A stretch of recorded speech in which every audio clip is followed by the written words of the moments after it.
I'm about to feed them to the sharks right now. Get them hype right now. Yeah. You know the ground is up. Yeah. Everybody that trains, you know the game. Yeah. So let's get it. Slap it up, bump it, and roll. Hey. Yeah, that's the way that it goes. Ain't no better way to better yourself in this game. You're feeling the growth. That's time on the mat. We put in the work. Believe it ain't easy, I know. But we train for the love of the game, the love of the art. Now slap it up, bump it, let's roll.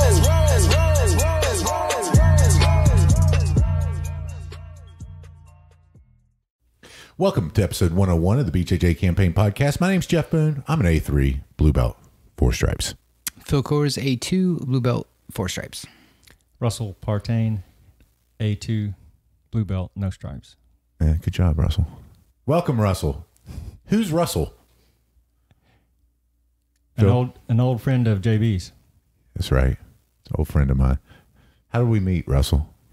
We met on the New River about 20 years ago, maybe 25. Yeah. And I was really nervous sitting in an eddy, getting ready to go down river. An eddy is a somewhat calm spot in the river where the river is actually flowing upstream rather than down. It's usually below a rock or some type of obstruction. And so anyway, I was there by myself, getting ready to go down this class 4 or 5 river. And unfortunately, JB came into the same eddy, and I asked him if he would help me get down the river. And I said, this is only my 5th or 7th trip. I don't remember. But he said, no, come on, this is my 2nd. And I'll show you. I'll show you the way. And that's where it started. That's where it all began. West Virginia, baby. West by God. Yeah. We've been property owners together, friends all the last 25 years. And then how long ago was it that I finally bribed you into getting into jiu-jitsu, and what actually tipped the scales for you to get into jiu-jitsu?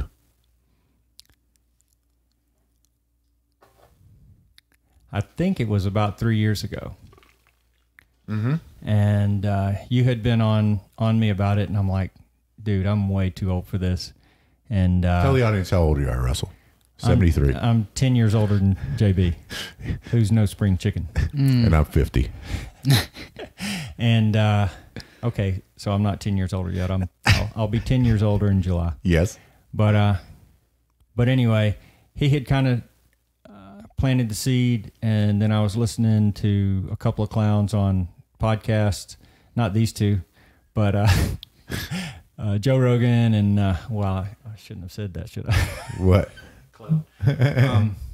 He's definitely listening. You can edit. Yeah. But anyway, I was listening to a lot of Jocko and Joe Rogan and kind of getting the fever, and then I went on a week-long snowboarding trip to Jackson Hole, and was in a house with 4 other guys, 3 of which did jiu-jitsu.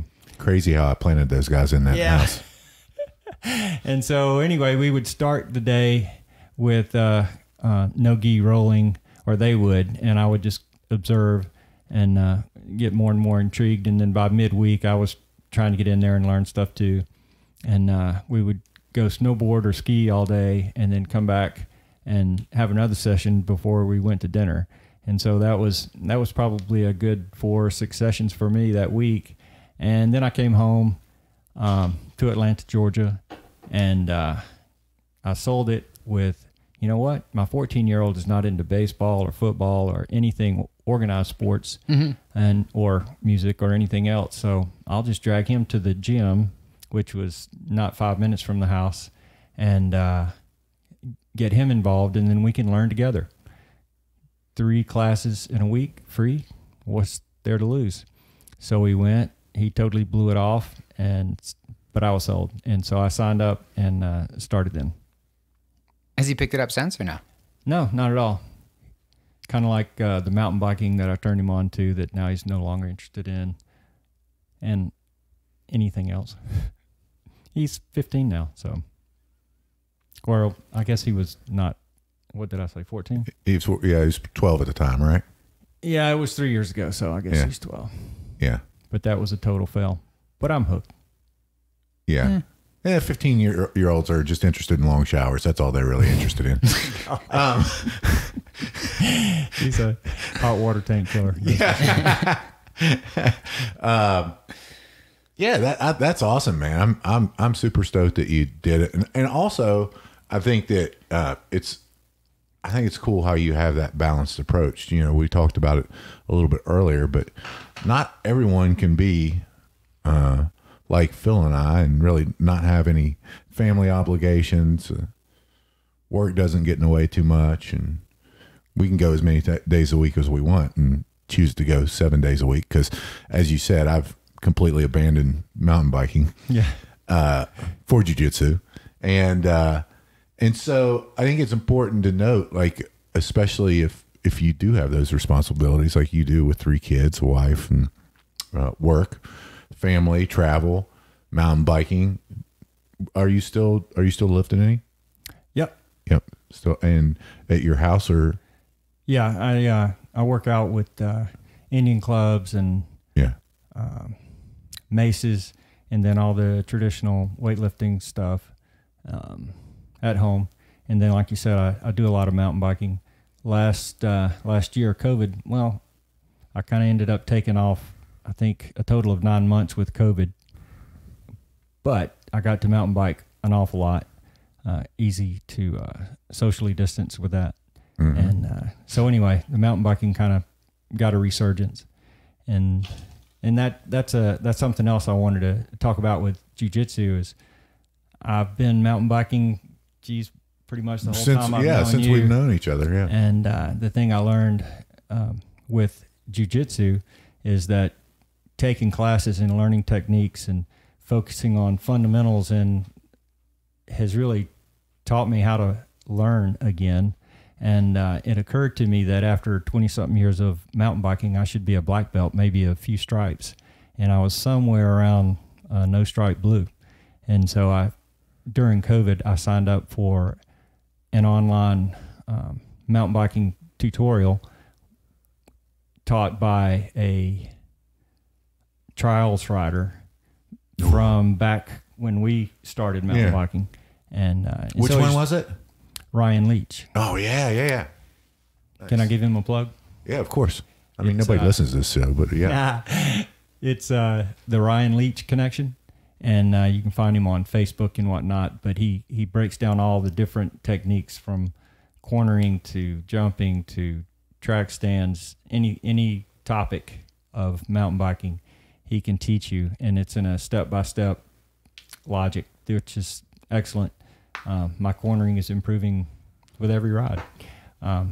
Thanks, Ryan. So I want to touch on that because I think that's the kind of the martial artist attitude is you can always learn. Like sometimes we get caught in doing the same things over and over again, and instead of having 25 years of experience, you have 1 year of experience 25 times. Yeah, you know what I mean? Like you get that, and then you get in this thing, and then if you're not learning in something, like if I'm not learning in something, first off, I'm probably not likely to pursue it that vehemently. But taking that approach, man, that's awesome. I think that's, it does, jiu-jitsu does translate into all other aspects of the life, right? And just having that learning mindset. It can depend on why you do it too. I mean, do you competitively mountain bike, or do you just like? I do sign up for races, but I'm just a participant. I'm never competitive, even in my age group. I did get on the podium once when it was all the other people in my age group stayed in bed because it was 30 degrees. So me and the other two got on the podium, but that's my only experience there. Yeah. Well, I mean, a lot of people like to do things because it's fun, not necessarily focusing on improving. Yeah. Which is fine too. I mean, it's fine to have fun. It's fine to do it just to stay in shape, right? It's fine to do it to stay in shape, but that mentality of always learning, if you want to be better, it translates from jiu-jitsu to everything. Yeah, it really does. So, are you going to do any mountain bike races after this Ryan Leach stuff?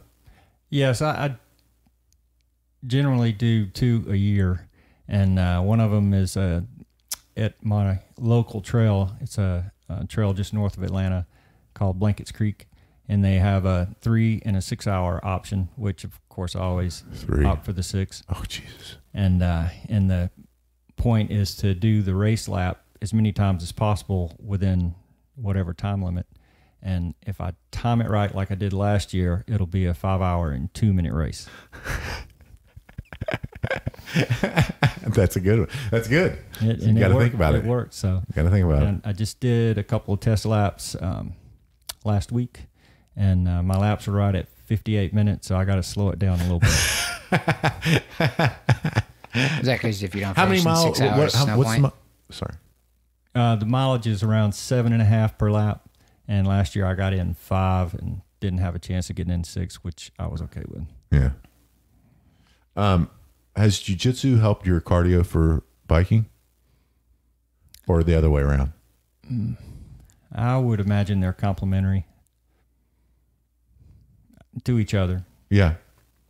Yeah, because there's a lot of similarities in mountain biking to jiu-jitsu, right? You're not going to be expending a lot of energy whenever you're going downhill, right? You're not going to be expending a lot of energy whenever you're kind of on the medium grade, but on sharp climbs, you're going to have those bursts of interval, right? Where you have to have that energy, and then you're going to go back down to regular heart rate, and then go again. So you have that interval training, much like your jiu-jitsu. I will agree with the climbing part, but going downhill, if you're trying to go downhill fast, it's like another interval. And then when you get to the part where you're not going downhill or climbing, then that's an opportunity to crank it and try to go fast. So it's almost like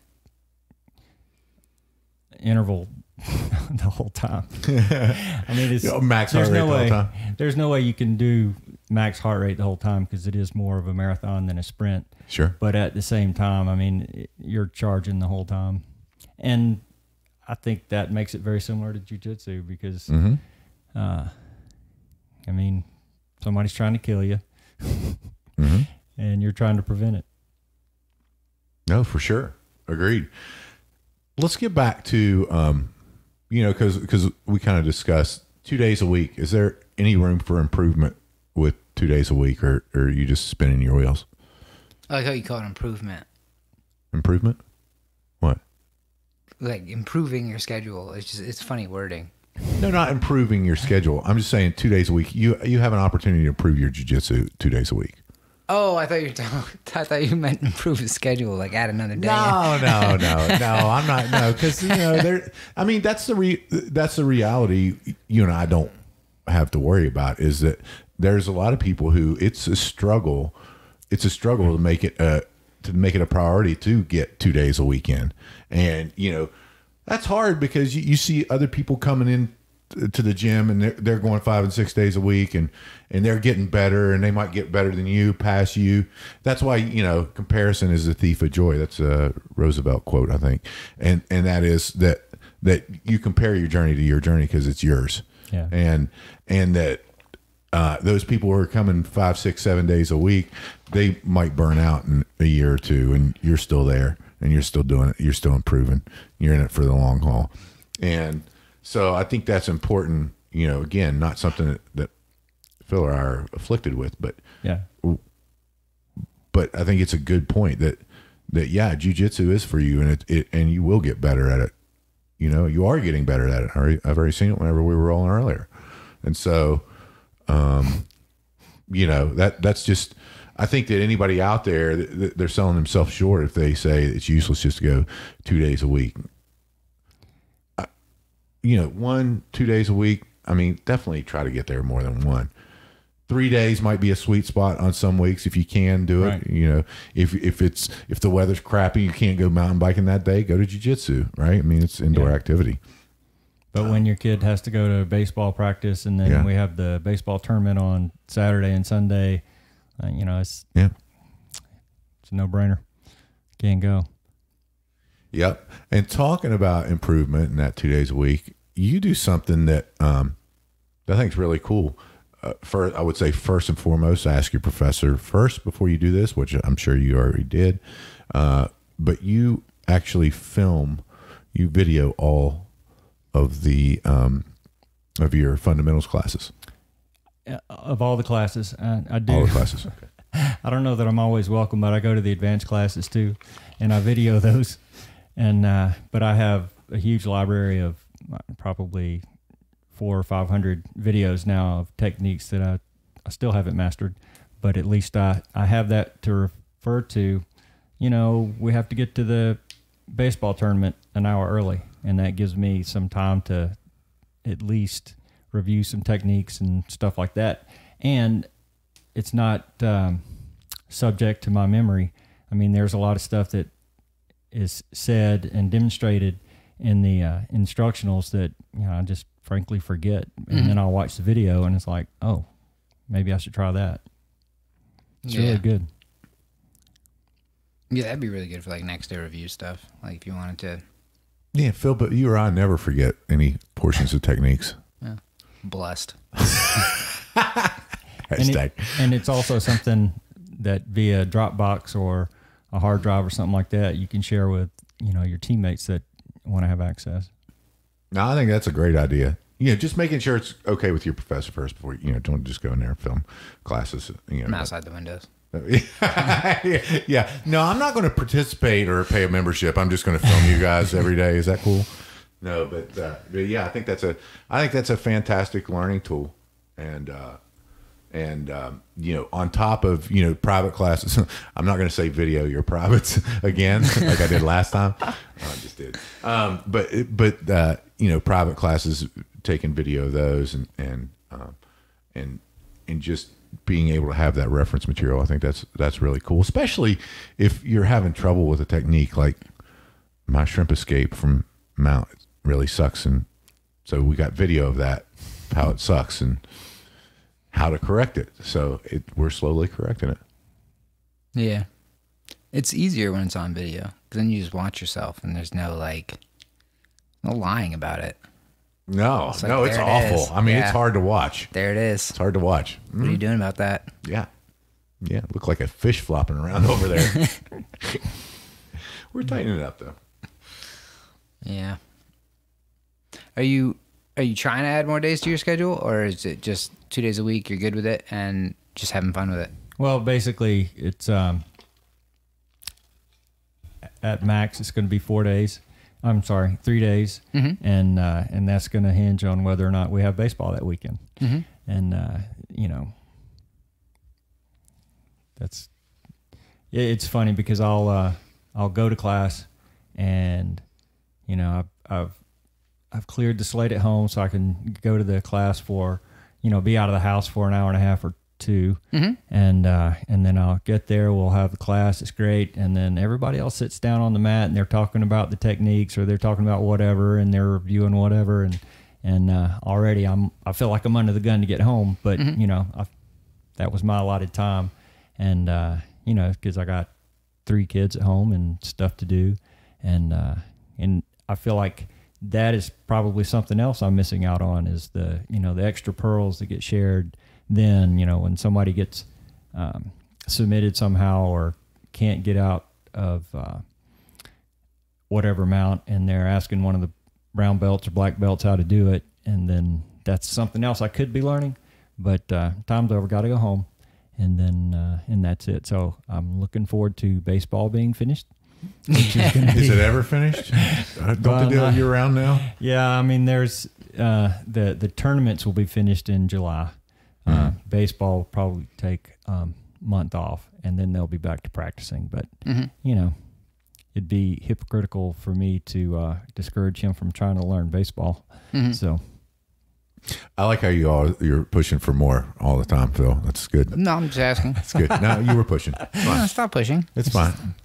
Just exploring the schedules. But Russell, you're right. Those pearls, there's a lot of those pearls where it's just been me, Phil, and Legs, or me, Phil, and John, and Landon, and Joey on the mat afterwards, you know, where everybody else is done. We got questions and Mark. Shout out Mark. And Mark. You keep leaving Mark out. He notices. Sorry, Mark. Just be Very aware he sorry. notices. And Mark Yelton, shout out to Mark Yelton, purple belt A3. And so that, you know, that is a very good point. You know, that's why if you're new, if whatever, I always encourage everyone, if they're new, stay and clean the mats, man. You're going to learn something, you know, and don't just clean the mats. People are on the mats, just sit there and pay attention to them, mill around and look, and then join in whenever, you know. That's what I did. You make So I it was sound just- so I was creepy. just always lurking on the outside, you know what I mean? Don't put your fingers in your mouth though whenever you're doing that, okay? That's weird.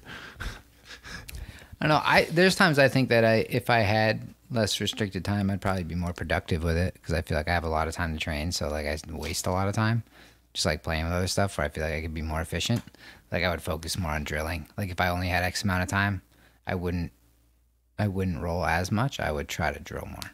I think about that sometimes.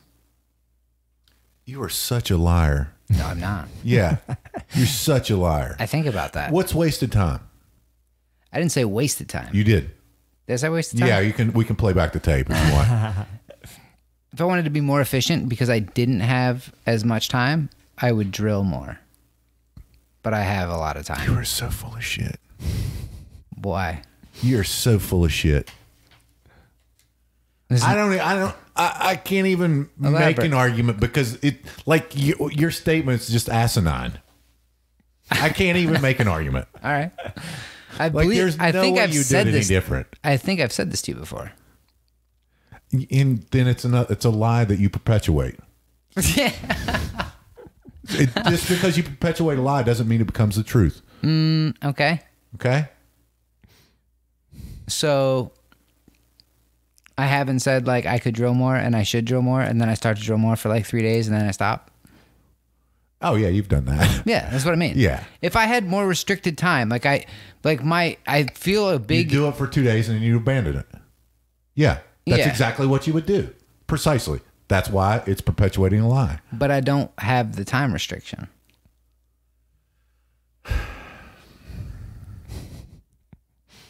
Look, I'm just saying. We'll just agree to disagree on this. And I'm just saying, if I had an hour and a half, so what is your hour and a half? Is that a class and then it's over, or is it a class and an open mat? Is it a class and then sparring? What is like? What's your hour? It's usually a half hour, which includes the warm up and the instructional, and then a half hour of rolling, and that basically cooks an hour and a half of the day. Yeah.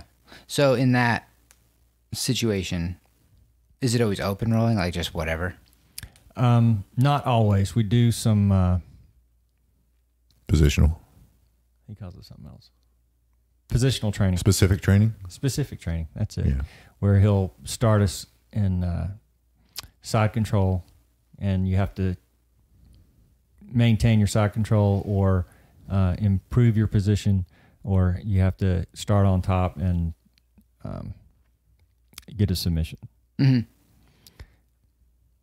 Pass, sweep, submit, improve your position, submit, Right. sweep. And then you stay on the mat for 5 opponents if you continue to win, and then you rotate out, and then after 15 minutes, then they reverse it, and if you win, you stay on top, kind of thing. Gotcha. And then the rest of the time when we're not doing the specific training, we're starting standing, and that's something that he instituted after COVID. When they came back, everything starts standing, and you have to work on takedowns Why? so that you can learn takedowns. Was it related to COVID? It's just funny that. Well, you no. mentioned COVID. It wasn't related to COVID. It was just something that he instituted once they came back.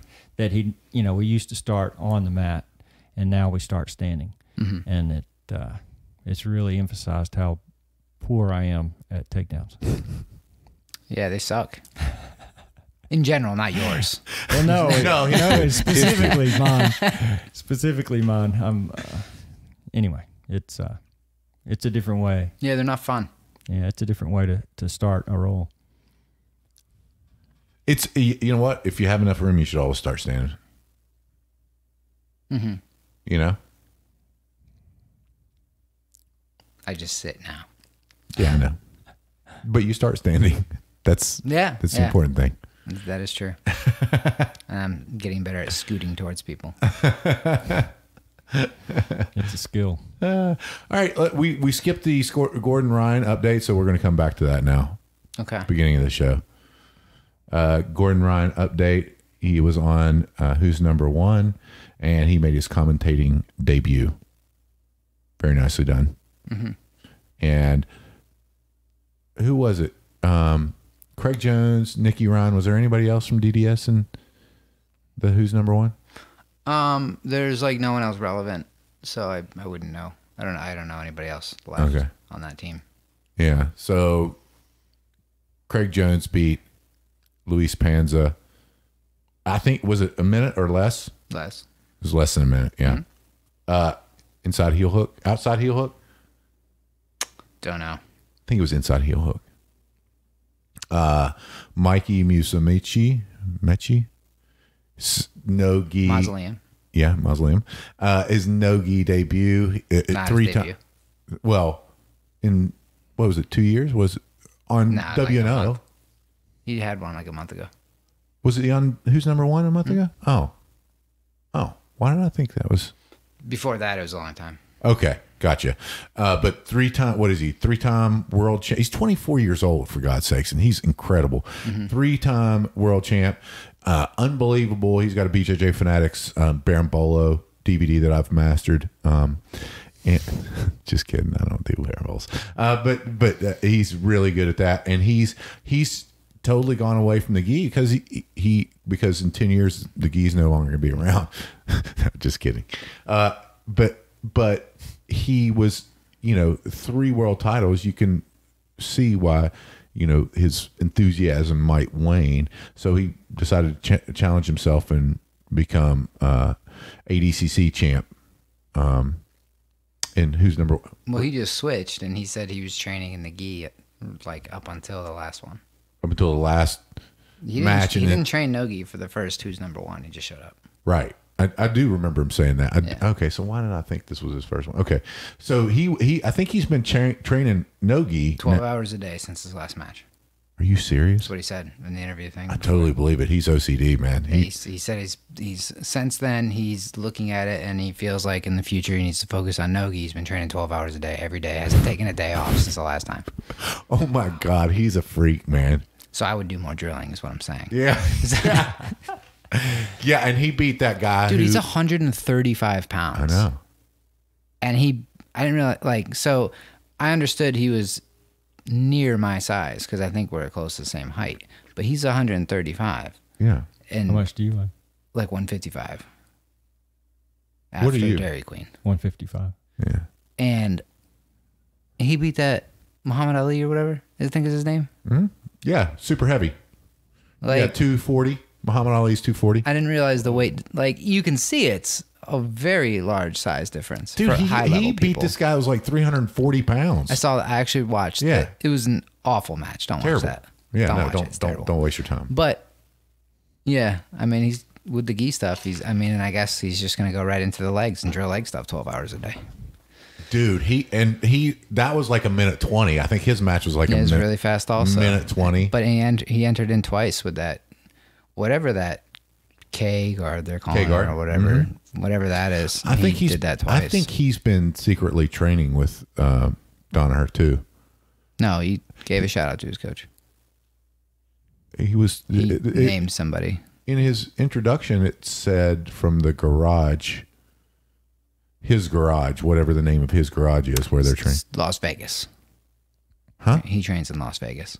In his garage. That's where he trains. That's what it said. Okay. Well, I mean, I think his dad is his coach, but I would assume that is was it? cool. Yeah, his dad. Oh, I didn't realize that. Is his dad not the other Mikey? Pretty sure his dad is his coach, and his sister's I feel like like a world you're making champion. this up because I haven't heard it. Isn't his sister a world champion too? Yes. His sister is a world champion. So they train together. It would make sense that his dad was probably really good also. I mean, it would make sense, but Right. I just don't. So I haven't heard feel it. like I'm making it up. He had a match against somebody I feel else like you're famous. making it up. Look it up. Look him up. You'll find other matches because you'll see matches against other people All right, you might not be making it up. No, I'm not. Okay. Because I watched it and the match was way too old, especially if he's only 24. How old was it? I don't know. The cameras were shitty. And 20 when I wonder how old he was. We're gonna have to do some research on Mikey because he's going to be a terror on the no-gi scene now. And I wouldn't be surprised if he does ADCC, if he that he competes in the absolute division and that he does really well. I would not be surprised. It's a real hot take. Real hot take. I feel like it's a hot take. It's not. He's one of the best He's in the world right now. 135 pounds. He already did it in the gi. Like he already Give me a little bit of a hot take. That's Warm not a hot take. He's like Is it a already warm take? He's no. He's Lukewarm really take? he's really good. Is it a lukewarm take? His knees and his elbows, I think, are just one. Like I if you agree. watched him last night, Totally the guy like agree. rolls him side to side, like nothing moves. It's just like a He's so good. yeah. I'm looking forward to that. I mean, him competing more in no-gi because he was always, even in gi, he was always a great submission, like submitting his way through and to the finals and stuff. So Is that true? yeah, absolutely. I think he submitted everyone except the finals match. I have no idea. Last year, I just immediately doubt that. I'll look it up. Okay. I'll look it up. Yeah, because I feel like I hear of him as like a guard player, and I don't hear of him as like finishing people with he submissions. guards Barambolos, takes their back, and chokes them. Okay, That's what he does. Yep. makes sense. Yeah. I have seen this. He's got a lot of barrel. He's got like a 7-part. Yeah. Not even part. It's like 7 sections of barambolos. Yeah. It's Yeah. really weird. Yeah, it is. Okay, so Danaher Death Squad sweeps that one. John Danaher was recently on Lex Friedman, and this next episode of Joe Rogan, he's on as well. Yeah. Looking forward to that. I've just started that. It's. I'm only a couple minutes in, but Yeah, me too. I like that he's like loosened up because the first time he was on, he seemed like a fucking robot. He is a robot. No, but he was like really weird the first time he Might was have been on. nervous, man. He's in front of 12 million people on that. That's why I'm nervous. You No, look- there's like you 12. look nervous, There's like yeah. 12 people. There's Russell. a lot of people listening. All right, so let's get to some other topics that we didn't get to in episode 100. And folks, I know it's confusing because everyone was looking at episode 100, but it actually says 101. I've heard that multiple times. Oh yeah, on our thing. So it is actually, we did a test episode, and you cannot delete that test episode. It will always and forever be there, but it was never it wasn't published, right? No, I don't think so. No. So yeah, that's why we're one off on the ticker. So anyway, so Phil, I already know the answer to this because you are a no-gi specialist. Would you rather be a specialist versus jack of all trades in jiu-jitsu? Yeah. Yes. What?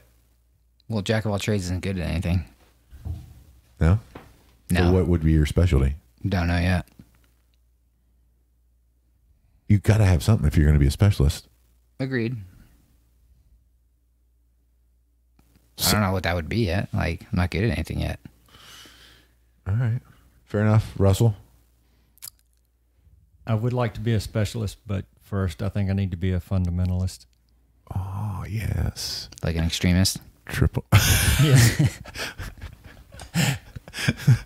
You going to get out in front of abortion clinics and stuff? Is that what you're going to do? That's weird, Russell. No, they can just post my face out there and that'll be good. But I liked Dean Lister's answer to this. To the different question. It is. Yeah, so you changed the question. It is a little bit. Yeah. But he's not a leg lock specialist. He's a leg lock expert. Mm-hmm. He knows all the other stuff. Mm-hmm. And he's good at all the other stuff. That's the difference to me. Jack of all trades doesn't sound like you're good at anything. It just sounds like you can do it. Good point. You're proficient. Would it be proficient at most things? or not? Do you call someone who's good at something a jack of all trades, or do you say like this is the guy that does this? Right, but I feel like you could have pigeonholed Gordon Ryan, Craig Jones, Lachlan Giles. You could have pigeonholed them into they're just leg lock experts, right? And they are leg lock experts, but they can also pass guard, take your back, choke the shit out of you. They're really good at everything, you know. So I don't know. I hesitate on that because What do you mean you hesitate on that? well, I think that means they are jack of all trades, Okay. you know, Yeah. with a specialty trade of everything. I think leg locks were the easiest way to win for a while, and now they're not. Yeah, I don't disagree. Yeah, because it was a mystery. No, people weren't studying. There weren't tutorials. I mean, if people just go and do their instructionals, they're going to be and train them like that. They're going to be as good at those things, Yeah. but they're not going to be as experienced, so they're not going to be as good. Right. Yeah. What is your answer? I don't know. Don't lie to people. I mean, I don't think I'm good enough to be a specialist or a jack of all trades. You get bored in 3 seconds. So if you say anything but jack of all trades, you're lying. You don't like to do the same thing more than twice. You're right. So You're right. Yeah. I'm just trying to broaden my jiu-jitsu horizon. That's all, Phil. yeah. That's all. Okay. Phil, do you seek people your same size to train with? Yes. Russell? No. No? No. I mean, it's really not our choice who we roll with. So, I mean, Oh, your professor, he pairs you up. That's right. You Usually. did that whenever I was there. usually. But Forgot about that. That's cool. I like that. But even when he's like, all right, just roll with whoever you train with, and then after that roll, then you find a new partner. You know, there's not many that are my size. There are usually bigger. Right. Yeah. That's why I seek them out. But I can't. I mean, it's, you know, there might be 1 or 2 other people, but then, by God, they're brown belts, and they still kill me. Yeah. It still seems like the or best. white belts that option. just started, and they still kill me. That's the way it goes. Yeah. No, I there's a lot of people my size. So I don't really ever think of that. Yeah. I would agree with you. Yeah. Most people are a little bit bigger that do it. Yeah. But I try to grab, if there's people that are, you know, under the 170 or whatever, if I can, I try to make a friend. Yeah. And cultivate that training partner. And yeah, absolutely. 100%. They do different stuff. Yeah. And like there's different challenges with somebody my size, and then when I compete, it's a little bit different. Like I like to try to pass guard, and I find that the smaller people's like knee to elbow area is so much smaller. So like it's harder to get to that spot. It feels like if I can get there, the pinning down part seems easier, but it's harder to get past the guard. Whereas like a bigger person, I feel like I might get past faster, but harder to pin down. So it's like different challenges with different size people, and it seems like the majority are bigger. So if there is someone around my size, it's fun. All right. So tell me this, and I know you know the answer because we roll all the time, and I'm a lot bigger than you. Yeah, you're a meathead. Huh? What? I'm what? You're just meathead. You know, you just go ahead and just straight up grunting every technique. And What makes it a good roll with someone who's bigger than you? Like what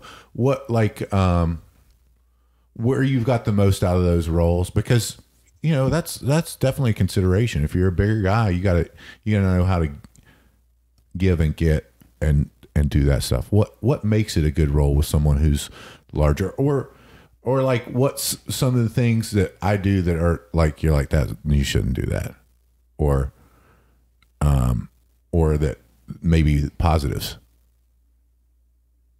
whenever we roll together. Well, we're always working on different things, Yep. so we review a lot, and Yes. then we just kind of work positionally quite a bit. Yeah. So I feel like that's always beneficial because like I said, I would be trying to drill more. So we technically drill, you know, that's what I've been trying to explain to you, is that when we're rolling in those positions, it's basically drilling. I said this last week and he disagreed with me. So that's why he's trolling me. Russell. Okay. I agree with that. Yeah, it's not. It would be fun, and it would more or less be a waste of time if you were mostly focused on just you winning as efficiently as possible, because it would just end with a lot of Kimuras. For sure. You know, and so like that would. I mean, that's your decision, basically.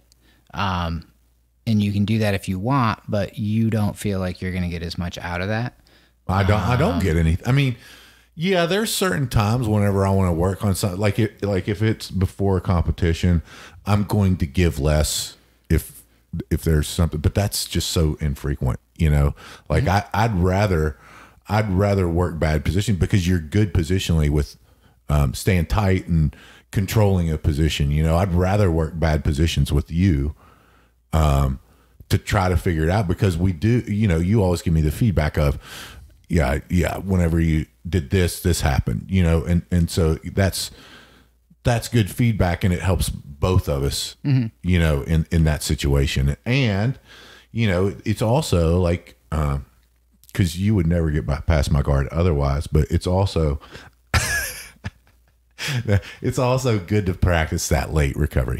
Phil's passed my guard many times, so that was a joke. But that late recovery and stuff like that, it's beneficial to me if I can work it, and it doesn't always work out. You know, you know, you don't know it's too late until it's too late and you can't recover. You know, so that's one of the ways that whenever I'm rolling with somebody that's much lighter than me, I'd rather do that, because it's such a benefit, because your passing is quicker, right? So it's helping my guard retention. You know, things. A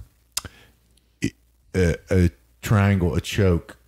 You've got a smaller neck. It's harder to choke you. You know, it's harder to choke a smaller neck than it is a bigger neck. And so to really tighten up those techniques, really focus on things like that.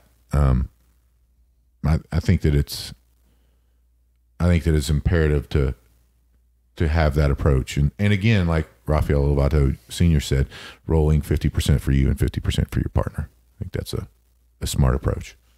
Anything else, Russell, that you have? No, I don't think so. No. That just comes back to the not caring about who's winning when we're training. You know? Yeah. Because that would get old. Yeah, but we all, at one point, we all cared.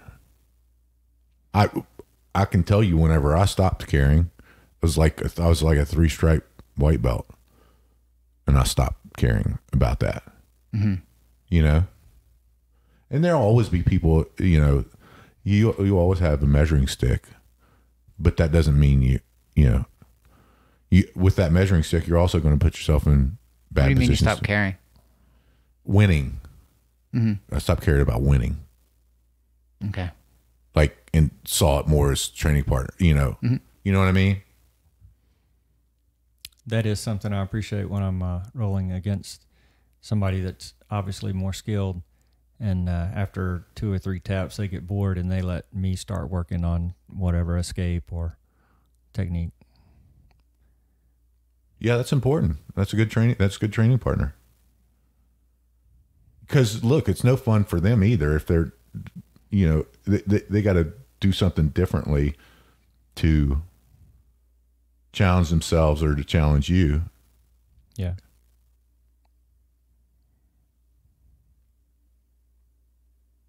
What else you got? I feel like you're thinking.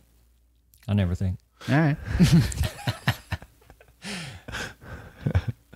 What is it? Motion? That's clear mind. Russell's super got clear, very clear. Yeah. It's a vacuum. Russell, you have anything going on or anything you want to plug other than Ryan Leach's instructional on mountain biking? I think that's a fantastic plug. Gosh, I guess not. No, buy crypto. You want everybody to buy crypto out there? Yeah, drive that price Just up the ones again. that you have. Yeah. That's good. That's good. Phil, anything from you? Nah. See you next time. Yeah, tell the folks how they can support us if they wish to do so. Share the podcast. Russell bought a medium Bought a shirt rash today. guard. That's right. Medium See? rash You have guard. the right size people buying. That's right. You know, You rash guards. 155ers to 165ers. Yeah, it's bam. perfect. It's right in your perfect. wheelhouse. Perfect fit. It is a comfortable rash guard, isn't it? It is. And did you say share? Mm-hmm. Share the podcast. Subscribe. That's what I always say. Yeah, that's what I That's thought. the best way to support. Subscribe. What they did something different with the subscriptions now. From Dude, I don't How those know. are I handled. don't subscribe to anything because it just downloads shit to my phone all the I time, know. and I don't like it. I'll download what I want to. Like I want to be able to find listen, it easily. man. I'm not trying to. Yeah, I'm I don't not trying like- to I don't- download stuff on your phone. All right. I don't like when they just start like slamming it all on there. It's like I didn't It's sign like up for this whenever it comes relationship. up after you had a sleep and everything's coming Yeah, down. it's like 100. Yeah. You're like, son of a. I've like subscribed to a podcast because I'd be like, oh, this would be interesting to look into later. And then I have to like manually swipe on like 50 because they do 7 a day. Yeah. And I'm like, this is like, and now I'm unsubscribed and I'm never going to listen. I'm glad you could vent about that. I'm not Phil. into Glad you into could vent. long-term commitments with subscriptions on podcasts. I know you are. I know you're not. All right. Very good. Well, folks, if you're not out there doing something to make yourself better each and every day, get out there and do it. Phil, Russell, myself, we all choose jiu-jitsu. We hope you do too.